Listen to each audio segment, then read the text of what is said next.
स्मरण तो आप शंकर जी की कृपा करते हैं, आपको नहीं मालूम कि गणेश जी कब फ्री रहते हैं। हमने कहा गणेश जी फ्री रहने का केवल एक समय होता है, एक टाइम होता है, एक पल होता है, एक घड़ी होती है कि गणेश जी महाराज हमारे घर में आ गए। गणेश जी की सबसे पहली जो आरती हो, उस आरती के समय पर अगर धूप बत्ती जलाई जाए या गोबरी को जलाकर उसमें गूगल छोड़ी जाए और गूगल छोड़ने के बाद गणेश जी का नाम ध्रुम वर्ण कह दिया जाए तो गणेश जी को तुम्हारे घर की पूजा स्वीकार करना पड़ती है। बस वो समय हम जानते हैं। हम तो बस उतना जानते हैं कि शिव महापुराण में लिखा और मुद्गल पुराण में लिखा, गणेश पुराण में लिखा, गणेश जी का एक नाम होता है ध्रुम वर्ण। क्या नाम है? ध्रुम वर्ण। गणेश जी का एक नाम होता है। जब हम धूप जलाकर और धूप लगाने के बाद में गणेश जी की सबसे पहली आरती करने के पहले अगर हम सबसे पहली आरती गणेश जी की कर रहे हो, अपने घर में स्थापना कर रहे हो, बिठा रहे हो और तुम चाहते हो कि गणेश जी मेरे घर में आके मेरी पूजा को स्वीकार करें और जो मांगू मेरा गणेश मुझे दे 10 दिन के अंदर, तो पहला नाम लेकर पुकार लेना ध्रुम वर्ण विनायक, बैठो, बस काम हो गया। वो फ्री होकर आता, वो बैठता। गणेश जी की प्रियता है दुर्वा। क्या है? दुर्वा। कितनी दुर्वा गणेश जी को समर्पित करी जाती है? मात्र 5। कितनी? आज के जमाने में लोग गट्टा बनाकर चढ़ा दें, वो अपनी जगह पर 5 दुर्वा पंचम इंद्रियों को वश में करने के लिए और भगवान के 5 जो स्वरूप हैं उनको अपने भीतर उतारने के लिए पंच दुर्वा। और दुर्वा में भी 3 गांठ। जब दुर्वा समर्पित करी जाती है तो उसमें नीचे दुर्वा की डंडी पर गांठ रहती है, 3 छोटी छोटी गांठें होना चाहिए। कितनी गांठ? जो भगवान को समर्पित करी जाए। जिस लड़के और लड़की का विवाह नहीं होता, आज मालिनी को बहुत तकलीफ दे रही है, तो सफेद दुर्वा, जहां पानी वाला स्त्रोत होता है, जहां पानी भरा हुआ होता है, वहां पर दुर्वा लगी होती है, सफेद दुर्वा। जैसे हरी दुर्वा होती है ना गणेश जी को चढ़ाने वाली, ऐसी सफेद दुर्वा होती है। वो सफेद दुर्वा बालचंद्रेश महादेव चंद्रमा पे से घुमाकर शिव जी को समर्पित करना है। उसी को लेकर आकर सवेरे शिव जी का बालचंद्रेश महादेव नाम लेकर उस दुर्वा को खाना है और शिव जी पर जल चढ़ाकर उसका आचमन करना है। जल बाबा चाहेगा तो कुछ दिन में वो पत्थरी अपने आप कहीं निकल ही जाएगी और आपको तकलीफ नहीं। बालचंद्रेश महादेव। आप शिव की आराधना जो करते हैं, शंकर का जो आराधना करते हैं, शिव स्मरण करते हैं, शंकर का नाम का जाप करते हैं, शिव भक्ति में जो डूबते हैं, उसका एक सुख आनंद करने वाला महाराज। माता पार्वती जी रो रही हैं। शिव जी ने कहा तू क्यों रोती है? तेरे रोने का कारण क्या है? क्यों रो रही है? किस लिए रो रही है? प्रभु मेरा पुत्र आज मुझे गलत दृष्टि से देख रहा है, इसलिए मुझे रोना आ रहा है। शिव जी ने कहा चिंता मत कर, इसका अंतिम समय आया।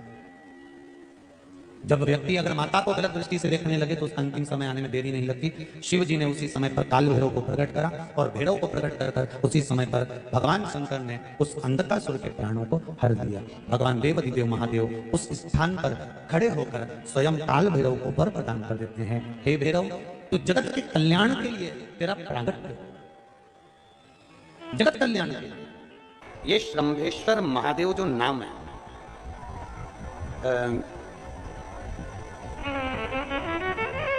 भगवान शंकर ने सारे 33 कोटि देवताओं को अपने अंदर समाहित कर कर ये रूप रखा था श्रंभ पक्षी। 33 कोटि। मान लो आपके ग्रह अनुकूल नहीं चल रहे हो, कोई कहे कि मंगल बेकार है, कोई कहे शनि बेकार है, कोई के रवि बेकार है, कोई के बुध बेकार है, कोई के गुरु बेकार है, कोई के शनि बेकार, कोई के ये बेकार, कोई के तुम्हारा ग्रह बेकार चल रहा है, तुम्हारी किस्मत बेकार चल रही है, तुम्हारा भाग्य बेकार चल रहा है। तो पहले तो जो तुमसे कहे कि तेरा भाग्य बेकार चल रहा है, उसके चरण छू के उसको प्रणाम करके वापिस चले। क्यों? जिसने पृथ्वी पर जन्म दिया, जिसने नेत्र दिए, मुख दिया, हाथ दिए, पांव दिए, पूरा शरीर दिया, सारी इंद्रियां दी, रहने को घर दिया, खाने को अन्न दिया, अगर कोई तुमसे कहे कि तेरा भाग्य बेकार चल रहा है तो पहले तो उसको प्रणाम कर वापिस सजाओ। एक शब्द भी मत सुनो, वापिस सजाओ। क्योंकि दुनिया में आप सबसे ज्यादा भाग्यशाली हो जो भगवान ने आपको पृथ्वी पर पैदा करा। कुत्ता बना के पैदा नहीं करा, जानवर बनाकर पैदा नहीं करा, झिंगुर और कीट पतंगा बनाकर पैदा नहीं करा, सड़ते हुए कुत्ते के शरीर में इल्ली पड़ जाती है वो बनाकर पैदा नहीं करा, कीड़ा चूहा बनाकर पैदा नहीं करा। मेरे भगवान ने तुम्हें मनुष्य बनाकर पैदा करा है। जितने पृथ्वी पर मानव पैदा होते हैं ये अपने आप में भाग्यशाली होते हैं, कोई अभागा पैदा नहीं होता। कोई तुमसे कह दे तेरा भाग्य बेकार चल रहा है, तेरी किस्मत बेकार चल रही है, उसके पांव पड़ो, वहां से निकल लो, अपनी पत्रिका लपेटो और वापस सजाओ जन्म पत्रिका लेकर। भाग्य तुम्हारा बेकार नहीं है, तुम्हारी किस्मत बेकार नहीं है। भाग्य उसका बेकार है जो तुमको कह रहा है कि तुम भाग्यशाली नहीं हो, तुम किस्मत वाले नहीं। भाग्य उसका बेकार है जो पृथ्वी पर जन्म ले लेता है, शंकर जी के मंदिर में 1 लोटा जल चढ़ाना चालू कर देता है, शंकर के मंदिर में झाड़ू पोछा करना प्रारंभ कर देता है, वो कभी भी अभागा नहीं होता, वो भाग्यशाली ही होता है। अभागा नहीं है, वो भाग्यशाली है। और जितने पृथ्वी पर मनुष्य जन्म है, चाहे वो छोटे से छोटा बड़े से बड़ा, आपका हाथ पैर शरीर सब भगवान ने दिया है, आपको करोड़पति बनाकर पैदा करा है, फिर भी आप अपने आप को अगर भागा समझते हो तो आपके ऊपर है। किस्मत वाले हो, करोड़पति बनाकर भेजा है। कुत्ता 1000, 10,000, 20,000, 25,000, 50,000 में बिकता है। तुम्हें तो भगवान ने 2-2 किडनी दिए, अभी बेचिए 20-20 लाख में, यूं बिक जाएगी। दिए 50-50 लाख में, अभी बिक जाए 5 लाख। एक एक शरीर भगवान ने कीमत वाला बनाकर भेजा है। किसी डॉक्टर के पास बैठना और पूछना कि कौन से अंग की कितनी कीमत होती है, वो डॉक्टर बता देगा कि तुम्हारे शरीर की क्या कीमत है। और उसके बाद भी कहते हो कि हम भागे, बताने वाला कह देता कि तुम भाग्यहीन हो, तुम भाग्यशाली नहीं हो, तुम किस्मत वाले नहीं हो। वहां से पत्रिका उठाओ, चल दो, कहते हैं मेरे बाबा ने मुझे भाग्यशाली बनाकर भेजा है। और अपने हाथ में वो बल होता है कि आप स्वयं इतनी मेहनत कर आगे बढ़ सकते हो कि अपने आप किस्मत वाले बन सकते हो। अपने आप। और हम तो बाबा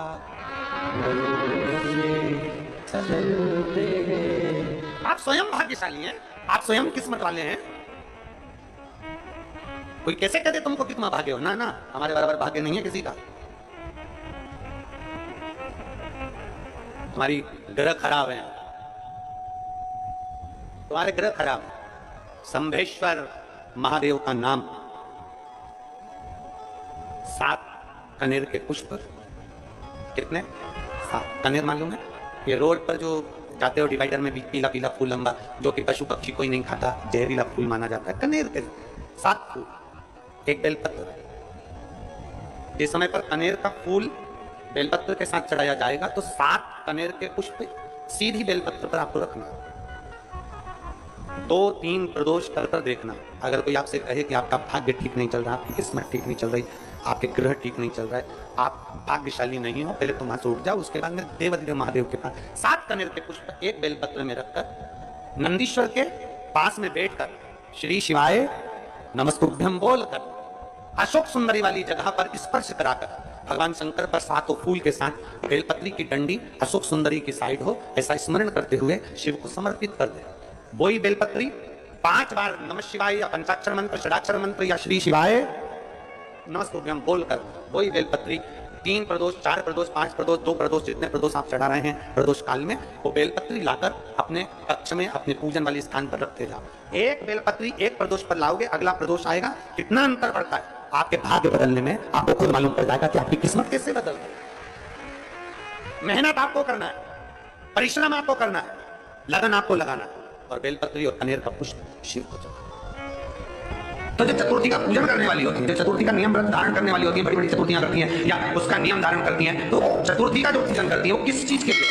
केवल संतान, पुत्र, परिवार, हमारा कुटुंब, हम जिस कुल में है, हमारा कुल वैभव की ओर बढ़े, संपदा की ओर बढ़े और उसकी आयु बढ़े, उसकी आयु बढ़े, वैभव बढ़े। चतुर्थी के दिन 7 गांठ वाली दुर्वा 21 ले लो और चतुर्थी के दिन गणेश जी को समर्पित कर दो। पंचमी तिथि को उस दुर्वा को उठाकर दूध में डाल दो और उस दुर्वा को दूध में डालकर उस दूध में उस दुर्वा को मल लो, और जिसके सफेद चमड़ी पड़ गई हो, चर्म रोग हो गया हो, उस दूध को उस दुर्वा के साथ, दूध नहीं भी हो तो पंचमी के दिन दुर्वा का लेपन शरीर पर कर लें। आधे घंटे तक करने पर पंचमी को प्रदोष काल में स्नान कर लें। महाराज, आपको चर्म रोग में आराम लग जाएगा, सफेद चमड़ी अपने असली रंग में आना प्रारंभ हो जाएगी। आज भी नियम है, जिसके घर में ज्यादा चूहे होते हैं 5 लड्डू चतुर्थी के दिन सोबरी ऋषि के नाम लेकर घर में रख दो, जिंदगी में कभी चूहा नुकसान नहीं करेगा घर में। अमृत पीने वालों को क्या कहते हैं? देव। और विष पीने वालों को क्या कहते हैं? जम जम के बोलो जरा, महादेव। 33 कोटि देवता, सबसे ज्यादा बात किसकी मानते थे? जम के बोलो, महादेव। एक सरल भाषा में समझना, पहली बार इस प्रसंग को लेकर आए। श्री राम शिव महापुराण की कथा यह कंजरी में चल रही है, पहली बार यह प्रसंग आया है, तो ध्यान से सुनना जरा। अगर आपका कोई काम नहीं हो रहा है, बैंक का कोई काम नहीं हो रहा है, विद्युत विभाग का कोई काम नहीं हो रहा है, तुम्हारा नगर पालिका का कोई प्रशासन का कार्य नहीं हो रहा है, तो तुम क्या करते हो? फाइल तो लेकर जाते हो, साथ में उस प्रशासन का कोई परिचित रहते जिसकी सब मानते हो।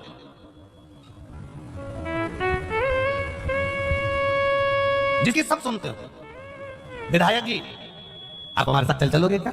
हमारा ये कार्य है, आप कर लोगे क्या? महात्मा जी, आप हमारे साथ चलोगे क्या? हमारा ये कार्य कर दोगे? मतलब आप उसको लेकर गए हो जिसकी बात कभी ना करते, कभी ना करते, आप उसको साथ लेकर।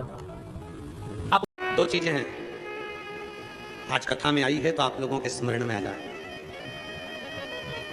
जिसके घर में औलाद नहीं है, संतान नहीं है, जो बहुत बीमारी से ग्रसित है, बहुत बड़ी बड़ी बीमारियां हैं, रोग हैं, तकलीफ है, ये दो व्यक्ति जिसके औलाद नहीं है, कोई बीमारी से ग्रसित है, कोई बहुत बड़ी उलझनों में फंसा हुआ है, ये तीसरा। ऐसे व्यक्ति को जब शिव के मंदिर में जल चढ़ाने जाते हैं तो नंदी के सीधे कान में जल चढ़ाने से पहले अपने मन की बात नमः शिवाय, ओम नमः शिवाय, श्री शिवाय नमस्तुभ्यम कहकर अपने मन की बात नंदी के कान में कहकर फिर शिव जी को जल चढ़ाना चाहिए। और यदि किसी व्यक्ति को व्यापार खोलना है, कोई प्रॉपर्टी खरीदना है, कोई जमीन जायदाद का लफड़ा हो गया, कोई अदालती केस हो गया, कोई तकलीफ में फंस गया, कोई नौकरी नहीं लग रही है, कोई सर्विस नहीं हो रही है, कोई बहुत एग्जाम दे लिया, 1-2 नंबर से दे रहा है, कोई कंपटीशन एग्जाम में नहीं निकल पा रहा है, तो उस व्यक्ति को पहले जल चढ़ाना चाहिए, फिर आकर नंदी के राइट कान में, सीधे कान में ही नंदी के अपने मन की बात कहकर वापिस अपने घर की ओर आ जाना चाहिए। दोनों में अंतर है, दोनों में। जैसे किसी नारी के गर्भाशय में अगर गठान हो जाती है, शरीर में किसी भी स्थान पर गांठ हो गई, कहीं चेस्ट पर गांठ हो गई, छाती में गांठ हो गई, उदर में हो गई, बच्चादानी में गांठ हो गई, या किसी पुरुष के किसी शरीर में गांठ हो गई, तो उसको क्या करना चाहिए? शिव जी के मंदिर में जब वो जाए, शंकर भगवान के मंदिर में जब नंदी के उल्टे कान में, नंदी के लेफ्ट कान में अपने मन की बात कहकर नमः शिवाय, ओम नमः शिवाय, श्री शिवाय नमस्तुभ्यम बोलकर एक दुर्वा शिव जी को चढ़ाकर जल समर्पित कर देना चाहिए। पहले बोलना है, फिर दुर्वा चढ़ाना है, फिर जल चढ़ाना है। आती समय उस दुर्वा को उठाना है, थोड़ा सा जल झेल लेना है, मंदिर के ही दरवाजे के बाहर उस दुर्वा को चबा चबा कर खाकर जल का आचमन कर लेना है। लगभग 1.5 महीने कर कर देखो, उसके बाद जांच कराओ, आपकी गठान गल चुकी होगी, समाप्त हो रही होगी, वो गांठ अपने आप समाप्त।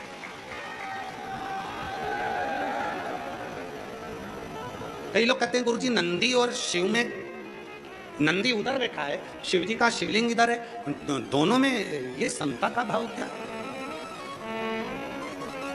महाराज, शिव जी के स्थापना के समय पर, नंदी की स्थापना के समय पर नंदी और शिव जी के बीच में एक सूत्र बनता है जिसको सोम सूत्र कहते हैं। वो पत्थर में दब जाता है, उसको लोग ऊपर से टाइल्स पत्थर लगा देते हैं, एक तार जाता है। वो सूत्र नंदी के जो एक चरण है, आप लोग दर्शन करें ना नंदी का, अरे बोलो तो जम के, नंदी का एक चरण जो ऊपर उठा हुआ होता है, बाकी के चरण नंदी के सब नीचे की ओर जाते हैं, पर नंदी का जो एक चरण ऊपर की ओर उठा होता है, सोम सूत्र वहीं से शिवलिंग के पास तक जाता है जब स्थापना होती है तब। अब वो सोम सूत्र जो गया है, जो ये सूत्र गया है नंदी के पांव के पास में से, जब हम नंदी को अपने मन का भाव कहते हैं तो नंदी का वो सोम सूत्र के माध्यम से वो शब्द शंकर के मूल केंद्र बिंदु पर चले जाता है और शिव जी हमारे दुख को मिटाना प्रारंभ कर देते हैं, हमारी तकलीफों को मिटाना प्रारंभ कर देते हैं। पुनीतावती नाम की एक शिव भक्त हुई।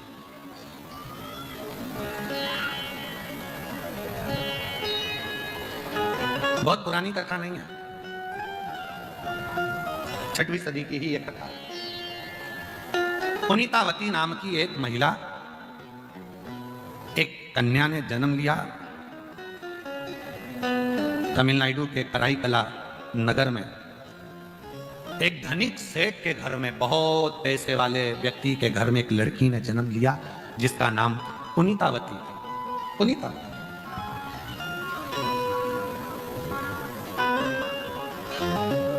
सेठ जी प्रतिदिन संध्या होते से ही प्रदोष काल में शंकर भगवान का अभिषेक पूजन करते थे। प्रतिदिन नियम था उनका। प्रदोष काल हुआ, शिव को याद, हम आपसे भी कहते हैं, प्रतिदिन जब सूर्य डूब रहा हो, चंद्र उदित हो रहा हो, प्रदोष का जब समय हो, उस प्रदोष काल में आप भी शिव का स्मरण करो। अभिषेक नहीं कर सकते तो स्मरण करो। स्मरण कैसे?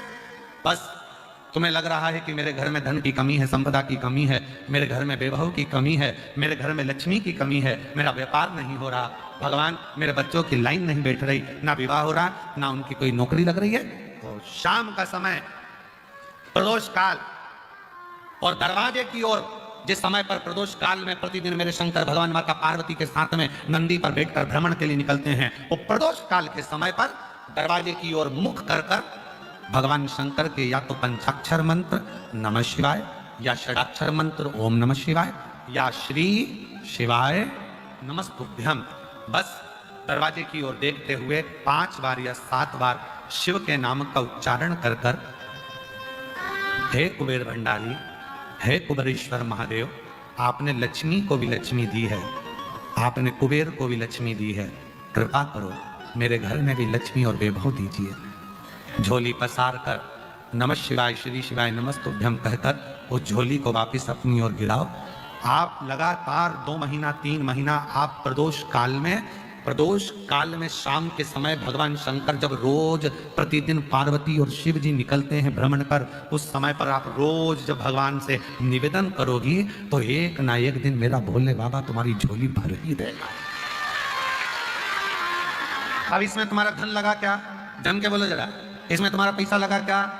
इसके लिए तुम्हें कभी मंदिर जाना पड़ा क्या? इसके लिए तुम्हें कहीं जाना पड़ा क्या? नहीं, इसमें केवल समय का ज्ञान करना है कि शाम का समय प्रदोष काल का जो समय है, उस प्रदोष काल के समय में, और थोड़ा सा आगे पीछे भी हो जाएगा ना तो चलेगा। ये नहीं सोचना कि प्रदोष काल के समय पर मुझे मालूम नहीं पड़ा, ये समय निकल गया, मैं काम में लगी थी, उसमें प्रतिदिन नियम बना, प्रतिदिन श्री शिवाय नमस्तुभ्यं, श्री शिवाय नमस्तुभ्यं, श्री शिवाय नमस्तुभ्यं, श्री शिवाय नमस्तुभ्यं। प्रतिदिन प्रदोष काल में भगवान शिव के नाम का उच्चारण करना प्रारंभ